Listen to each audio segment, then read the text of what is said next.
Bienvenue sur Africa 24 dans cette nouvelle édition du Non-Stop Info. Voici les titres de l'actualité. Le sommet de l'Union africaine cristallise l'actualité du continent. L'événement qui a débuté ce dimanche 10 juillet dans la capitale rwandaise Kigali discute notamment des droits de l'homme et en particulier des droits de la femme. 7 opposants condamnés à 12 mois de prison au Niger. Le procès s'est tenu le 24 juin après le rejet par la Cour d'appel d'une demande de remise en liberté conditionnelle. Et puis, portrait d'une jeune styliste angolaise âgée de 27 ans. Gloria Silva a commencé à confectionner des vêtements en 2012. 2 ans plus tard, la jeune créatrice a lancé sa propre ligne baptisée GR Porcelana. Le 27e sommet de l'Union africaine s'est ouvert ce 10 juillet à Kigali, au Rwanda. Les droits des femmes sont au cœur de cette rencontre. L'égalité entre les sexes et l'autonomisation de la jeune féminine restent encore des défis à atteindre sur le continent. Plus de précisions dans ce reportage de l'un de nos envoyés spéciaux à Kigali, Paul de Singwe. Cette année 2016 a été déclarée année africaine des droits de l'homme avec un focus sur les droits de la femme. Les membres de l'Union africaine se sont donc impliqués afin que les droits de l'homme sur le continent soient protégés et respectés. Ainsi, le comité des représentants permanents COREP de l'Union africaine qui prennent part au 27e sommet de l'institution a examiné ce lundi à Kigali, au Rwanda, le rapport spécial du panel d'Alger par rapport aux violences faites contre les femmes et aussi le rapport de la Commission africaine des droits de l'homme et des peuples. En effet, le continent, selon les acteurs, peine toujours à être un exemple en matière de droits de l'homme. C'est vrai que nous avons encore des défis à relever en matière de protection des droits humains, mais nous faisons des progrès. Je vais vous donner un exemple concret. Entre les années 60 et 70, il y a eu des violations flagrantes des droits de l'homme dans les pays africains en raison notamment de l'absence de démocratie et de la prééminence des régimes militaires. Mais depuis la fin des années 80, à nos jours, il y a eu la démocratie, donc les choses se sont améliorées. Ce n'est pas encore parfait, mais nous sommes en progression. Nous sommes en train de nous focaliser sur l'agenda 2063, qui est notre idéal de développement au cours des 50 prochaines années. Le respect des droits de l'homme est l'un des objectifs majeurs de cet agenda 2063. L'agenda 2063 découle, faut-il le rappeler, de la vision de l'Union africaine qui vise à bâtir une Afrique intégrée, prospère et en paix, soutenue et dirigée par ses propres citoyens et constituant une force dynamique sur la scène mondiale.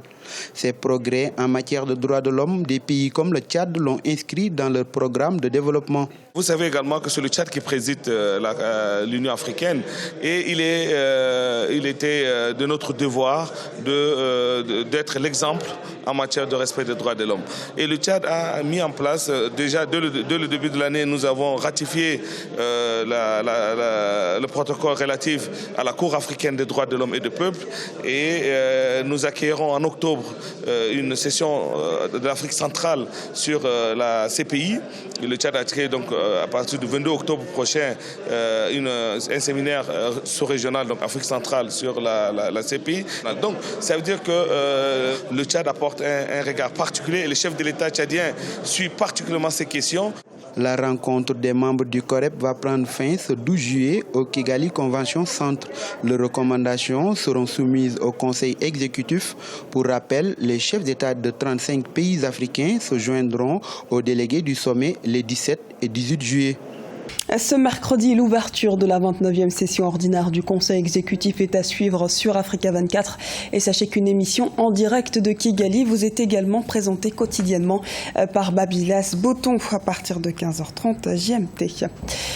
Délibéré du procès des militants de l'opposition, la justice nigérienne a condamné à 12 mois de prison les militants du parti de l'opposant Hama Amadou, arrêtés le 14 novembre 2016 au retour d'exil en France de leur leader.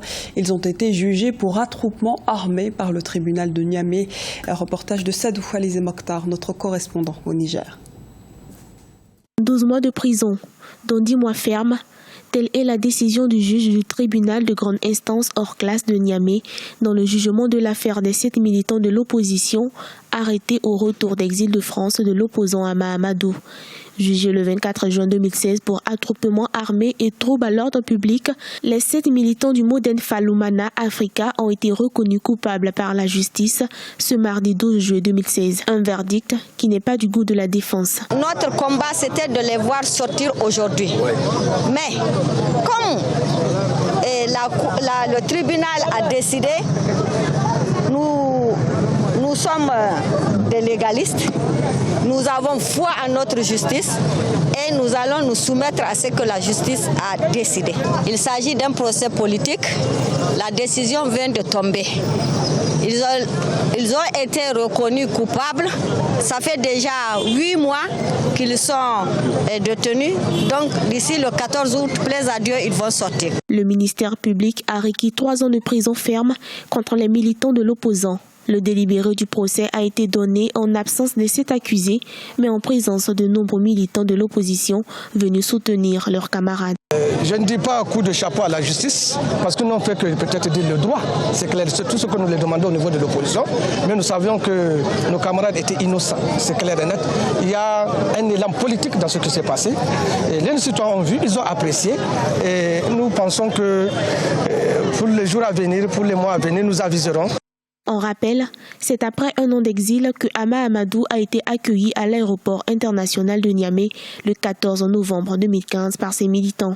Ancien candidat à l'élection présidentielle de février 2016, il avait été accusé de trafic présumé de bébés et avait quitté le Niger pour la France. Au Gabon, les candidats à l'élection présidentielle ont déposé leur dossier. L'opération de dépôt des candidatures pour le scrutin du 27 août s'est achevée à 12 juillet. Les principaux poids lourds ont déposé leur dossier.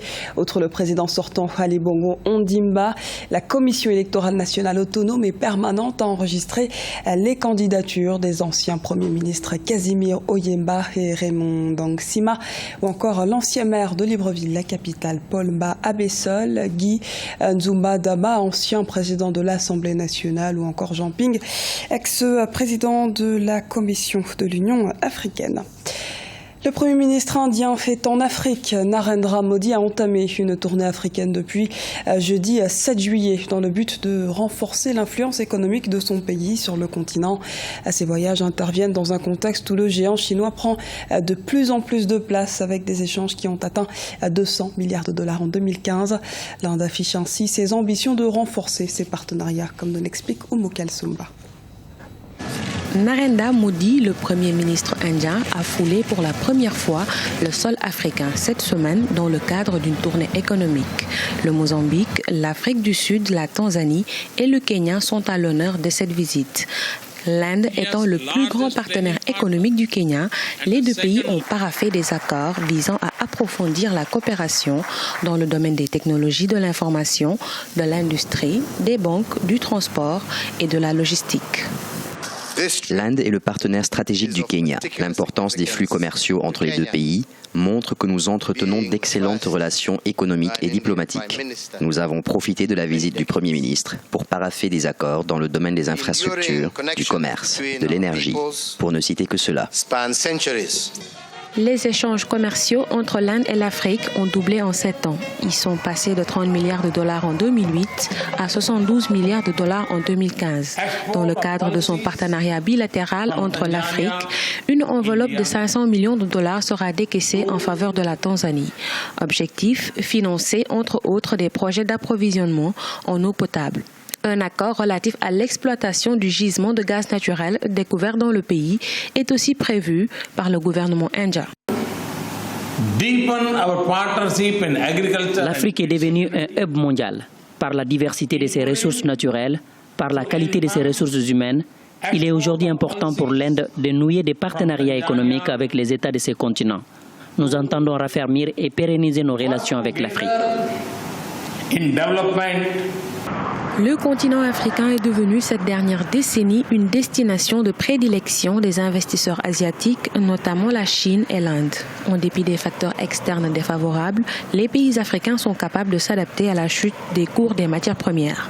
Ils arrivent à générer une croissance économique pérenne et inclusive en diversifiant leur économie grâce aux nombreux partenariats sud-sud ou nord-sud signés avec les investisseurs. Le secteur de la mode angolaise regorge de potentialités, cependant il est sous-exploité. Gloria Silva, styliste, veut combler ce vide et a lancé sa première ligne de vêtements en 2014.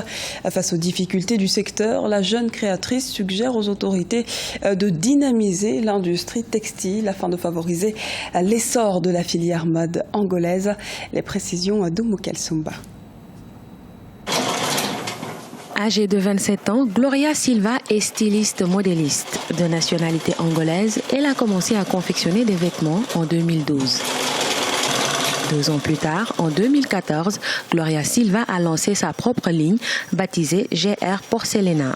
Formée sur le tas, la couturière a acquis une certaine expérience dans des ateliers de couture au Brésil, au Portugal et en Afrique du Sud. Aujourd'hui, elle travaille sur sa dernière collection pour son prochain défilé en France.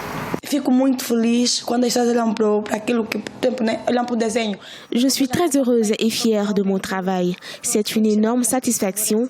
Beaucoup pensent que j'ai fait de hautes études en modélisme et en couture. J'ai juste côtoyé de grands couturiers brésiliens, sud-africains et portugais. De plus, la mode, c'est ma passion, c'est ma source d'inspiration. Je participe à des ateliers de mode et de stylisme un peu partout dans le monde. Le secteur de la mode est pourvoyeur d'emplois. En Angola, à travers elle, beaucoup de jeunes sont devenus modélistes, mannequins, photographes, stylistes, designers et promoteurs d'événements. Cependant, les acteurs de la filière préconisent une revitalisation de l'industrie textile en Angola pour une grande contribution à la diversification de l'économie. Le secteur de la mode en Angola regorge de potentialités. Il y a également de jeunes créateurs pétris de talent. L'État doit investir davantage dans le secteur de la mode car il contribue au processus de diversification de l'économie en cours au pays. Les créateurs font recours à l'étranger pour les tissus et d'autres matériels pour confectionner leurs œuvres par manque de matières premières dans le marché national.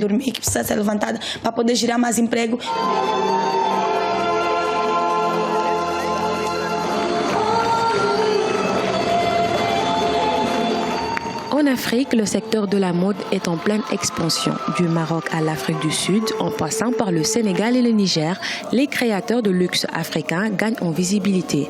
De plus en plus, des Fashion Week sont organisés sur le continent. Quelques pays se démarquent particulièrement et l'impact de l'industrie de la mode sur leur économie est important.